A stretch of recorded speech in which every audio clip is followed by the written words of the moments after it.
মূসা নবীর সময় আকাশ থেকে কেন খাবার নেমে এসেছিল। মূসা আলাইহিস সালাম যখন তার জাতিদেরকে নিয়ে সমুদ্র পার হয়ে গেল, তখন তাদের সামনে ছিল বিশাল এক মরুভূমি। দিনের পর দিন তারা কঠিন রোদে হাঁটতে লাগলো। চারিদিকে শুধু বালু আর বালু, না ছিল কোনো চাষের জমি, না ছিল কোনো খাদ্যের ব্যবস্থা।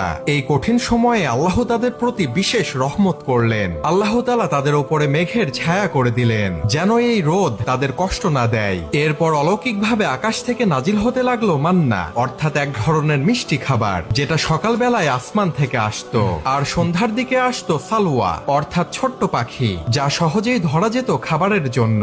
কোনো পরিশ্রম ছাড়া, কোনো চাষ ছাড়া আল্লাহ নিজেই তাদের রিজিক পাঠাতে লাগলেন আসমান থেকে। কিন্তু মূসা আলাইহিস সালামের জাতিরা অকৃতজ্ঞ প্রকাশ করলো। তারা অভিযোগ করতে শুরু করলো। তারা বলল, আমরা কি শুধু এক ধরনের খাবার খেলেই থাকবো? আমাদের জন্য জমিনের শাক সবজি, ডাল, ফল এগুলো পাঠাও। অর্থাৎ তারা আসমানের অলৌকিক খাবার অপছন্দ করলো এবং জমিনের সাধারণ খাবার চাইলো। তাদের এই অকৃতজ্ঞতার কারণে আল্লাহ তাআলা তাদের ওপরে রিজিক দেওয়া বন্ধ করে দিলেন।